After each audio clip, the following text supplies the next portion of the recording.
Hello again. This is Mr. RB, and today we're going to use some traditional brush and ink tools and techniques to help us paint some koi fish. Koi are actually a specialized type of carp bred for its beautiful colors, and in addition to standing out in legends, the koi also is a popular pet, not only in Japan, but now all around the world. Let's begin by getting our brush wet with a fairly dark ink, or in our case, tempera cake. Again, we're using the tempera cake because it gives us the ability to do a lot of the things that the ink might, but it doesn't tend to stain, and it's a lot easier for our use here in school. I'm just mixing up sort of a nice dark ink. If I'm not sure, I might make just a little spot on the side. Yes, that's about what I want. Nice dark ink for the beginning.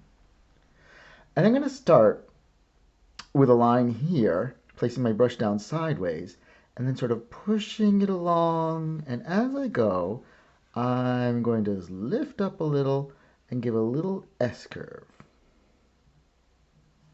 Next, I'm going to go back, wash my brush some, because I want to get a lighter coat of ink, a sort of more of a medium gray. And I'd rather start with a too light gray. I find it's easier to go from light to dark than to make a dark mark lighter.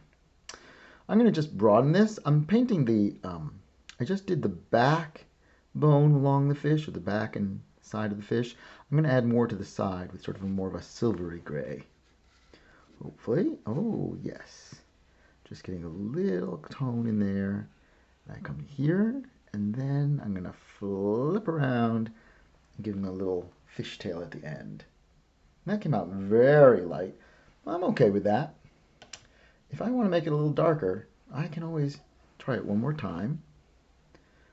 Again, I'm going to start here. I'm going to go along the side. Still feeling that's a little light. I'm going to go along the side. And notice how I start to twist the brush, and then I gave it a last flick. I like how it makes that sort of uneven edge at the end. And it gives a nice sense of the movement. That twist and flick of my brush somehow communicates the movement of the fish. Well, I want to keep going. Next thing I'm going to do is get another bit of darker ink. Yes, I'm actually using tempera cake, not traditional sumi-e ink.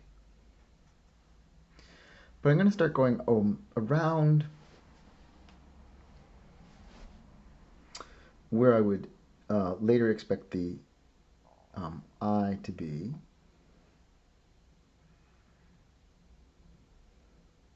I'm going to start right at the front of that line and just get a little line that goes down and around. And notice after it came down, it sort of flipped up to the far side of that second mark. So it started on one mark and ended at the second mark. I'm going to get that a little darker, and I'm going to add a few more lines around the eye. As I go, I'm sort of twisting the brush a little.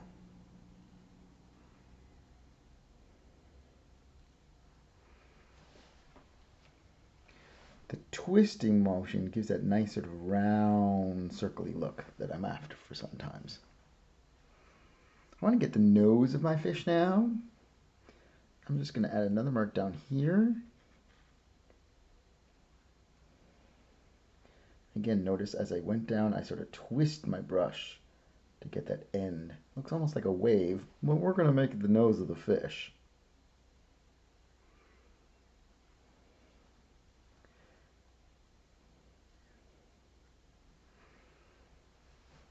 There's a bit of mouth. I'm going to switch now to a smaller brush so I can get some small details. Clean that and get that nice and pointy, because I will be coming back to that brush.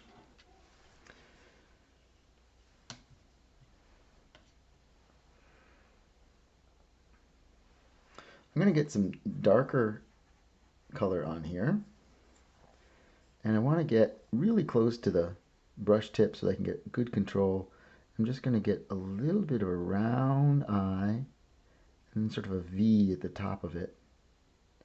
I'm leaving a little bit of the white showing. And I want to do that because it'll seem like the fish's eye is shiny and a little bit of light is glinting off it. I'm going to add some small lines, echoing those round circly lines I started with before, just giving a little more detail to them.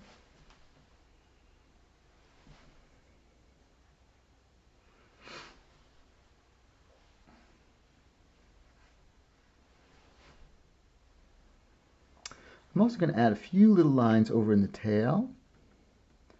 I want to add a nice flick at the end of my mark. I'm actually resting one finger on the paper to give me balance.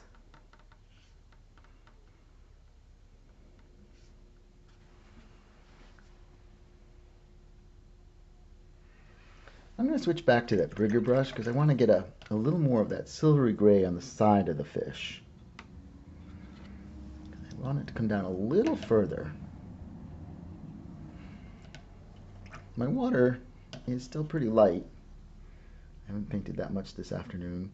But I'm going to try it just with the water. You may need to add a little color to yours. Yep, that's pretty light. I think I'm going to want a little more color there. So I'll get just a little more. Again, whoop, I have a truck driving by, so you can probably hear it in the background. I'm just going to get a little more color in there. I kind of like how the color spreads out in the wet area, like a little puddle. A little bit of irregular color. I'm going to leave that be for a moment. I'm going to get my brush put together. And I'm going back to my little brush. I feel like this area over here needs to dry a little. I want to add some detail in it, but it's going to be too early yet. Oh, I got a little spot there. I could either try to lift that off with paper or paper towel, or I can just try to smear it. I don't know how well that worked, or I'll turn it into something that's part of the painting. Hey, while I'm waiting for that area in here to dry a bit, I'm going to add just a little more detail of the little fin that sticks out here, that little.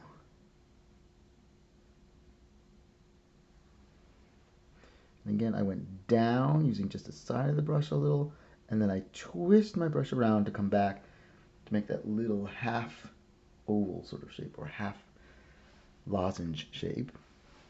I'm also going to add some of the fin that goes along the top, along the spine of my little fish friend.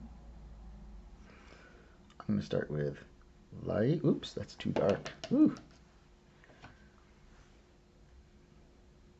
Pressing down a little, and then I'll press down more. And then I'll slowly ease off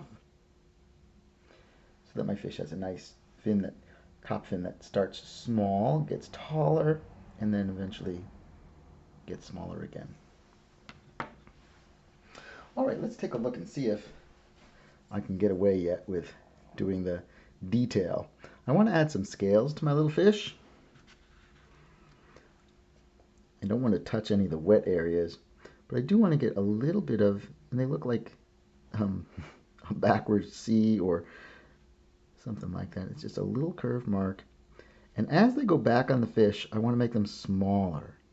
So as I move back to the tail, which is farther away from me in this drawing, I also want to make the tail, I want to make the scales get a little smaller, and they can even get a little fainter. That's completely okay with me.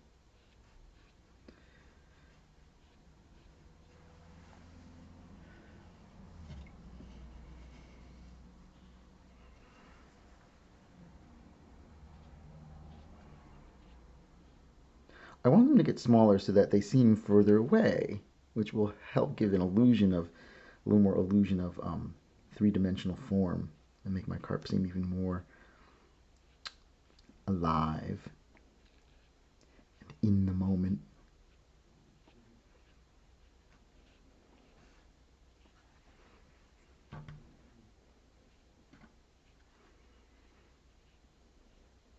I would say this is definitely one of those things that the more you do it, the better and better you'll get. Not every painting will be better than the last one, but if you do one of them, it'll come out nicely, hopefully, and you'll learn along the way. But if you did 10 of them, you get to learn even more and try out more things and see what happens. What works the way you like it, what works the way you don't. And then you can start to use that in your next drawings. So that's really helpful. I'm going to do the spines and the over here on the side, this little fin on the bottom. And then up here on that big long, whoops, I want to get a little sense of the flick so that it starts thicker at the bottom and gets thinner as it goes up. You know, I think I did that so lightly when I was putting that in the first time that I may want to go back in and add a little more color. I might want to wait just so it can not be too wet. When I try painting wet into wet, I get wonderful blurry marks. Except sometimes I don't want wonderfully blurry marks, I want clear marks, so I have to decide. Sometimes you just have to try it and see what happens though. That's why I say, you know, these are not long paintings. And I think part of the joy of them is seeing what happens in the moment, and then you have a record of that moment. Maybe it worked, maybe it didn't. That's okay. I'm going to add a little bit of a thin, light line using my skinny brush. I want to test the color down here. Ooh, that's too light. That's too dark. Ooh. Get sort of a medium. All right, there we go. I just want to get a line going along that underside of the fish. And I'm not really connecting the whole line because I want to leave a little bit for the viewer's imagination. There, that's looking a little better. Yes. And I'm just going to take a look and see, is there anything else I want? I think I'll get a little more dark tone. I want to get that eye just a little darker, so I'm going to go over it just a little bit to get my darks. I want that to be a focal point. And certainly these curvy lines that go around the eye help, but having such a dark mark next to that little bit of light make it even more of a focal point.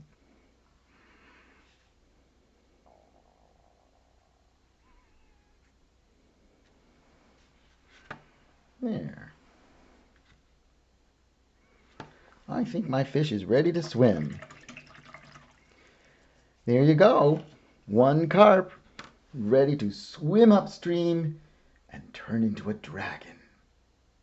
Hope you enjoyed it, and I'll see you next time. Thanks. This is Mr. RB.